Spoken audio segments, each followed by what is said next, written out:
Welcome to Mythos AI, your source for Cliff's Notes on complex subjects. Join Anna and Phil for yet another engaging conversation. Welcome to our deep dive into Philip K. Dick's The Man in the High Castle. Ah, yes. It's a world where the Axis powers won World War II, Right. a reality that splits the United States right in two. Yeah. The East Coast falls under Nazi Germany's control, Uh-huh. while Imperial Japan governs the West Coast. Interesting. This alternate history, it isn't just a backdrop. Right. It really probes the very essence of history and truth and the resilience of the human spirit. It's chilling to consider. Yeah. Dick uses this chillingly plausible alternate reality Right. to explore counterfactual history. It's a what-if scenario Yeah. that makes us question the solidity of the world we know. So true. Imagine the ramifications of an Axis victory rippling through every facet of American life. Wow. Culture, politics, even individual identities are reshaped under the oppressive weight of these totalitarian regimes. It's striking how Dick contrasts the Japanese and Nazi regimes. Yeah. It reveals two distinct faces of fascism. I think that's a really important point Yeah. because it underscores how diverse forms of authoritarianism can emerge while sharing the ultimate goal of crushing individual freedom. It reminds us that the road to tyranny isn't always a straight path. Exactly. It can twist and turn in ways we might not anticipate. Dick's depiction of America under Axis rule is a masterclass in world building. Yeah. He doesn't just tell us things are different. Right. He shows us. He immerses us in a reality where American icons are twisted into propaganda tools. Yeah. Censorship stifles dissent, and where fear permeates daily life. And that forces us to consider how easily our own freedoms could erode. Absolutely. How quickly familiar landscapes could transform under a different ideological lens. For sure. It compels us to acknowledge the fragility of democracy, a concept we often take for granted. And then, within this world of alternate history, Dick introduces another layer of complexity, Okay. the questioning of reality itself. This comes in the form of The Grasshopper Lies Heavy, a fictional book within the novel depicting a world where the Allies won the war.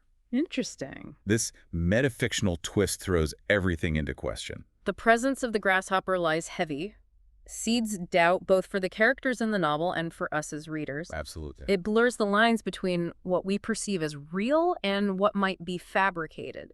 Yeah. You begin to wonder, is the world we're immersed in the true reality or just another layer of fabrication? Juliana Frank's search for the book's author, Hawthorne Abinson, becomes a powerful representation of the human yearning for truth in a world saturated with deception and manipulation. Juliana's quest resonates deeply with our own experiences in the age of information overload and misinformation. Exactly. Think about how often you encounter conflicting narratives, spin, and propaganda in the media. All the time. Like Juliana, we all struggle to sift through the noise and discern what is true and what is fabricated. Then there's Robert Childen, a character whose identity seems fluid, Yeah. shifting depending on who he interacts with. Right. He's almost chameleon-like, Yeah. adapting his beliefs and behaviors to fit the expectations of those around him. Childen embodies the unsettling reality of how easily our sense of self can be manipulated by external forces, Yeah, especially within a totalitarian regime that demands conformity. absolutely. His malleability highlights how authoritarian systems exploit the human need for acceptance and belonging, Right. twisting it into a tool for control. It's almost as if Dick is suggesting that reality itself is subjective, Yeah. shaped by our perceptions and heavily influenced by those in power. Absolutely. This notion, while unsettling, resonates with increasing relevance in today's world. Dick's exploration of reality and perception is a call to action. I agree. It challenges us to be critical thinkers, Yes, to question the narratives presented to us, and to actively seek out diverse perspectives. absolutely. It's a reminder to be vigilant against those who seek to control our understanding of the world, Right. shaping our perceptions to fit their agendas. Now, woven into this complex tapestry of alternate history and shifting realities is the presence of the I Ching, an ancient Chinese divination text. Okay. Characters like Juliana Frank and Nobusuke Tagomi turn to the I Ching for guidance, seeking meaning and direction in its cryptic pronouncements. The I Ching serves as more than just a plot device. Right. It introduces a layer of Eastern philosophy into the narrative, I see. challenging Western notions of linear history and absolute truth. Interesting. The I Ching operates on the principle of interconnectedness, suggesting that seemingly disparate events and individuals are linked by unseen forces. The fact that Dick himself used the I Ching while writing The Man in the High Castle further blurs the lines between fiction and reality. It suggests that even the active creation of imagining an alternate world might be influenced by forces beyond our immediate comprehension. This deliberate blurring mirrors the thematic exploration of multiple realities within the novel itself. Think about it. The I Ching, with its system of hexagrams and interpretations, presents a framework for understanding how choices ripple across different possibilities, much like the characters navigate alternate realities within the story. It's as if Dick is inviting us to consider a world where fate and free will are intertwined, where multiple paths and outcomes might coexist. The I Ching, with its emphasis on chance and interconnectedness, becomes a metaphor for the novel's exploration of a world where reality is not fixed, but fluid, subject to the forces of choice and circumstance. The I Ching's presence also serves to highlight the limitations of a purely Western worldview, Yeah. particularly in the face of a totalitarian regime that seeks to impose a singular absolute truth. The novel, by incorporating Eastern philosophy, suggests that there might be other ways of seeing and understanding the world, ways that challenge the dominant narrative. So we have this backdrop of alternate history, the fragility of reality, and these hints of unseen forces at play. Within this complex web, Dick explores the theme of humanity, of individuals struggling to retain their identity and dignity in the face of an oppressive system designed to crush the human spirit. The characters in The Man in the High Castle aren't engaged in grand, overt acts of rebellion. Right. Instead, they practice quiet forms of resistance, clinging to small acts of defiance that allow them to preserve some sense of self in a world that seeks to erase individuality and enforce conformity. For instance, we see this in Frank, who secretly creates authentic American jewelry. Right. In a world where American culture has been suppressed and distorted, his craftsmanship becomes an act of defiance, a way of holding on to a piece of his heritage. Frank's jewelry represents the power of art and creativity to resist totalitarian control. I see. It's a subtle but profound statement, Yes. demonstrating how individuals can find ways to express their identity and resist the homogenizing forces of an oppressive regime. And then we have Robert Childen, who ultimately rejects the superficiality and moral compromises of the dominant culture. He seeks out genuine human connection, a subtle but powerful act of resistance against the dehumanizing aspects of fascism. Childen's transformation highlights the importance of personal relationships and empathy in a world where those values are suppressed. Yeah. It underscores the enduring human need for connection and authenticity, even in the face of a system that seeks to isolate and control individuals. These acts of resistance, however subtle they may be, speak to the indomitable nature of the human spirit. Even in the face of overwhelming power, individuals find ways to hold on to their values, their identities, their hopes. Exactly. These acts of defiance, while seemingly small, serve as powerful reminders that resistance doesn't always have to be grand or violent. It can be found in quiet acts of preservation, in the forging of genuine connections, in the refusal to surrender one's sense of self. And it's within this context of subtle resistance that we encounter Nobusuke Tagomi, a high-ranking Japanese official who undergoes a profound moral crisis.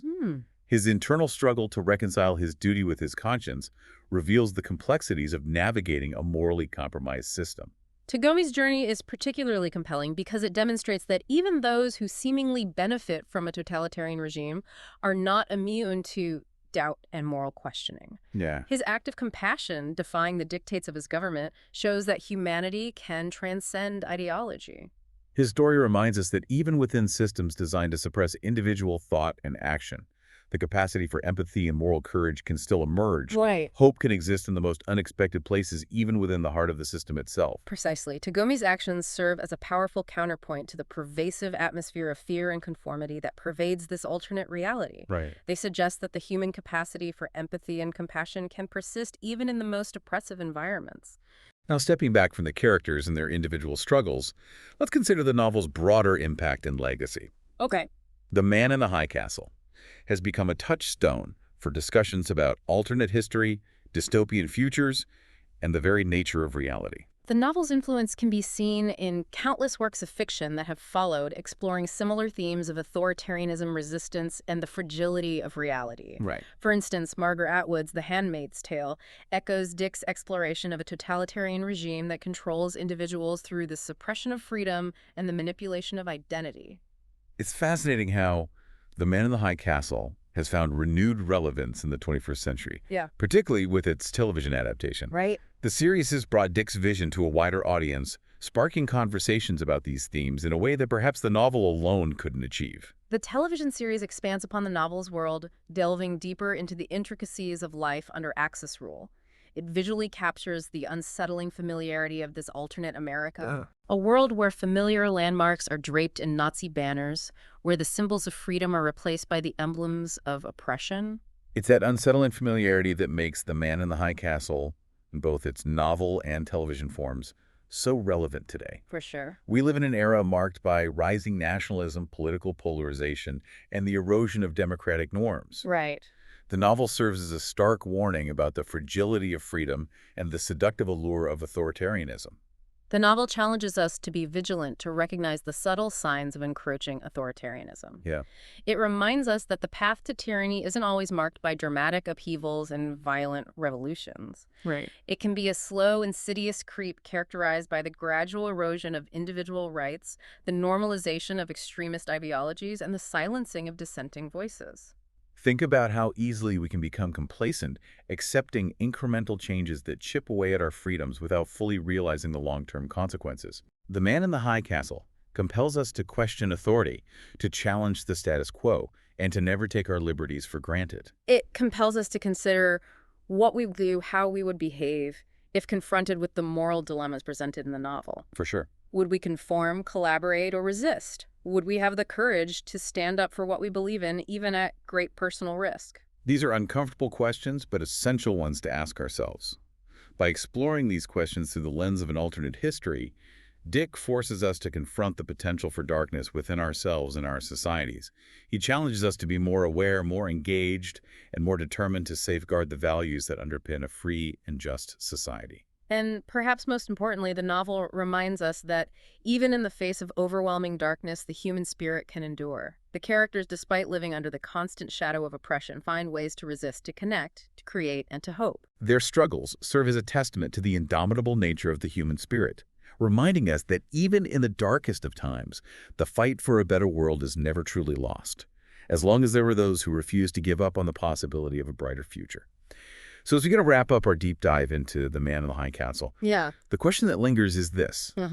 Could the world that Dick depicts, a world where fascism triumphs, actually have come to pass? You know, it's a haunting question. Yeah, That underscores the novel's power. yeah. Dick wasn't merely constructing a fantastical escape. He was exploring the very real potential for darkness, for the victory of ideologies that dehumanize and oppress. While the specific historical circumstances of the novel are fictional, the underlying forces that drive such movements are all too real. Even today, we witness those forces at play. Yeah. The surge of nationalism, the erosion of trust in democratic institutions, the scapegoating of minorities, the manipulation of information. These are the very seeds from which authoritarianism can sprout.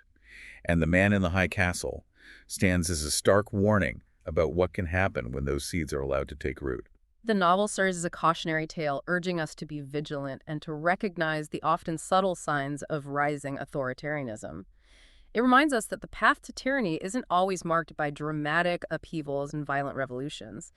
It can be a slow, insidious creep, Yeah. characterized by the gradual erosion of individual rights, the normalization of extremist ideologies, and the silencing of dissenting voices. It's easy to become complacent, to accept incremental changes that chip away at our freedoms without fully realizing the long-term consequences. Absolutely. The Man in the High Castle compels us to question authority, to challenge the status quo, and to never take our liberties for granted. The novel doesn't offer easy answers or comforting reassurances. It leaves us with a sense of unease, a Right? heightened awareness of the fragility of the world we inhabit, and a renewed sense of responsibility for safeguarding the values we hold dear.